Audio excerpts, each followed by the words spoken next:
Welcome back to the channel, guys. Another Infinite Warfare video coming at you, this time as requested. It is a headshots tips video. This will include pistols and assaults, as I covered LMGs and snipers in past videos. I will link those videos in the description below in case you guys want to check those out for yourself.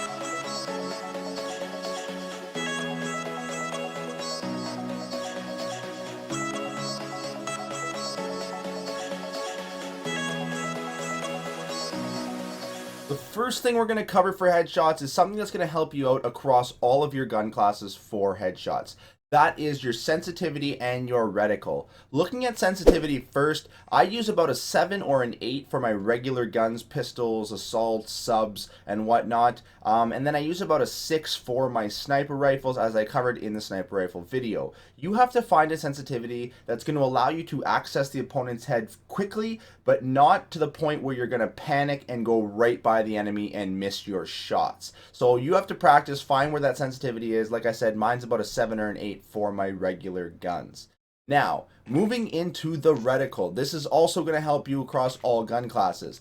The key to finding a good reticle is having a dot in the center that is clear and concise. This one here on the sunlight is very, very good, I find, because it's kind of on its own above those 3 lines. Very easy to get onto the opponent's head, and it's just very, very bright. The yellow is very consistent at being a good contrast in every map. If you look at some of these other ones, there's a lot going on in them. This one here doesn't have a consistent dot in the middle. It's got that loop. And then this one here has 2 dots. It's just, even this one here, there's too much going on around that red dot, I find, in some situations. This one could be good, but I find the blue doesn't show enough on certain maps, and it blends in with the wall. And I find it's just, any of these make it hard for you to adjust and quickly get the reticle on the opponent's head. It's more work for your brain, and I find this one here is pretty good. This one here could be pretty good as well, but I'm not a big fan of the lines on either side. I like to have my my peripheral vision open without having too much going on the reticle. So reticle is key. Like I said, this is the one that I use. I find it to be very efficient. You might find another one to be very efficient, but find one that has a clear and concise dot right in the middle that isn't obstructed by too much going on in the reticle, allowing you to easily get those headshots in a game. The next tip I can give you guys is in terms of the gun variant you guys are choosing. For every gun in this situation, pistols and assaults alike, you're going to want to find the perk stability, as you can see on this legendary Kendall right here. Stability stacks with foregrip, and this makes it much easier to track the bullets to the opponent's head without the guns moving around too much. There are 2 exceptions to this. One is for the EMC. It's very accurate in itself, so I would recommend the mulligan to increase the damage range of the gun. Pistols don't have the best range, even in hardcore, at getting a one-shot headshot. So by using this variant, you have that sharpshooter perk. Definitely increases the range that you can get a one-shot kill to the head in hardcore mode. That being said, like every other class, I suggest you play hardcore. It makes one-shots to the head almost in every single situation, so that makes it much easier to transition, 10 to 15 headshots in a single game. The other exception to this is for this pistol right here, the Oni. Even with the stability perk, the full auto of the gun really bounces around, and it's not a one-shot in hardcore, even unless you're very, very close to the enemy. So in the situation that you are able to get your hands on this, I recommend using the epic version of it here. It has that overcharge perk, which gives it a powerful single shot, allowing you to one-shot in hardcore from a decent range. You can get your hands on this one. I recommend this one for the headshots. I know this was the hardest pistol for me to get done. The other ones weren't so bad. They were very accurate and very powerful from a decent range. But that's the recommendations I have for the gun variants for the pistols. As for assaults, you just want to try to find that stability perk in every situation to really control that recoil, so you can land those bullets on the opponent's heads. Moving on to perks and attachments for each class, starting with pistols, we're going to use Ghost and Blind Eye to stay hidden off the map in hardcore and not get shot by score streaks while you're moving around the map, and using Dead Silence so people don't hear you stomping around above them, around corners. This all helps in hardcore mode. I also have personal radar equipped. Anything to give you a little bit of an advantage, a little bit of heads up of enemies around corners can give you that extra second to get a headshot. Also, tracker is very, very important. There are many headshots that I got in getting pistols done and assaults done where tracker gave me that extra little second knowing there's a guy up ahead around the corner, and I can pre-aim that head level and get that shot, as you can see in that clip right there. So moving on to the attachments for the pistol, I recommend hollow point and rifled barrel, or the equivalents of the energy gun for the range and the headshot lethality. That is because pistols, once you get to a certain range, they stop being one shots at the head. So those two attachments really help getting more headshots in every game at ranges that you normally wouldn't get a one shot in hardcore. That being said, you can substitute a suppressor for blind eye if you choose.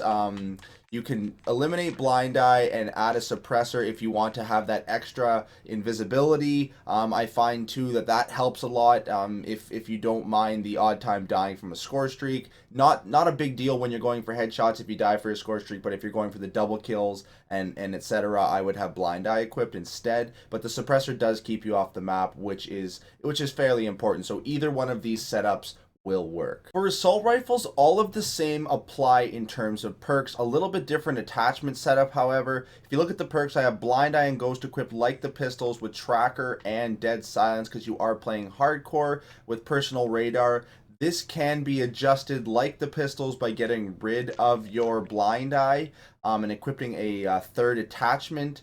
This it's kind of up to you guys how you guys want to play. With that being said, you can actually leave personal radar equipped.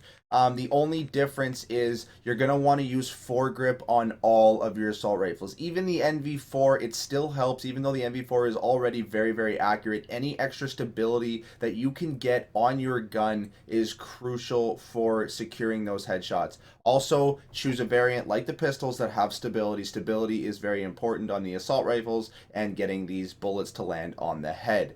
That being said, foregrip, very important, stacks with that perk, that steady perk, and also suppressor, keeping you off that mini-map, allowing you to creep around the map, sneak up behind enemies. You're going to be playing domination in hardcore, so you can read enemy movements with their capping C or A. You can flank around and come in behind them and get 2 or 3 clean headshots.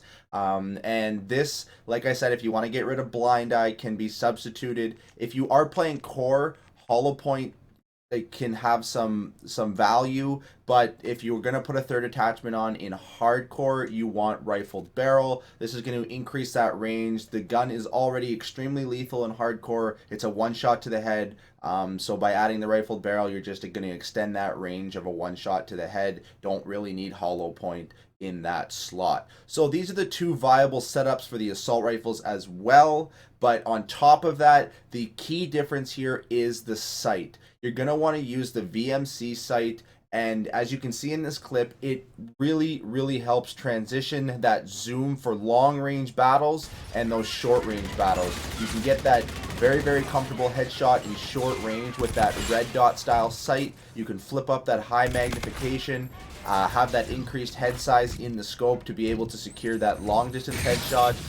So it's very valuable in many situations on many maps in Call of Duty Infinite Warfare. I found this sight to be very useful for assault rifle headshots, and I suggest you guys use it as well. Takes a little bit getting used to. You got to hold wide to be able to flip that magnification up, but once you get used to it, you're going to be securing a lot more headshots in every game at many different ranges. To wrap things up, guys, I'm going to cover the combat rig that you're going to be using to secure some more headshots in your hardcore games. And to start off, you're going to be using the Phantom. Now, the mark target trait, not as important in hardcore as enemies don't regenerate anyways. You can have heightened senses if you want to have a better idea of where enemies are if they're jumping around you. Might be a better choice. I just don't have it right now. And then Pulsar, this is the big one. This is, as you can see in this clip, you can pre-aim enemies. After you activate Pulsar, you can see enemies through walls. pre-aim enemies at head level as they're either coming around the wall towards you, or if you're going to chase them around a corner while they're running away, you can see where they're headed, and definitely secure more headshots with this pulsar than you would in any normal game. I get 2 or 3 headshots guaranteed a game with this pulsar activated. It's very, very helpful getting that jump on your enemy and that pre-aim at head level. So definitely activate pulsar in your games and you will notice your headshots going up per match. Even with these tips, guys, it's still going to take practice in order to secure those headshots. As long as you have all these tips active, it's going to be able to help you with the headshots, but the more you play, the better you're going to get at quickly locating the enemy's head and getting that shot off before they do. So I hope you guys enjoyed the video. I hope the tips helped. If they did, drop a thumbs up. Let me know in the comment section below if you guys want any more of these tip videos. I will definitely bring them for you. The requests have been phenomenal lately. The likes on the videos have been absolutely amazing, and just keeping me motivated for you guys to bring you guys these tips videos and other videos in the future. So as always, guys, until the next video, stay on the bean. You do you. Live life your way, because that's the way it's meant to be. Here's your beauties. And I have when I get to long shots, it's the same as the rest of the sniper rifles. Obviously use your sniper mode for the long shots, and we'll cover that in just a little bit when we get into the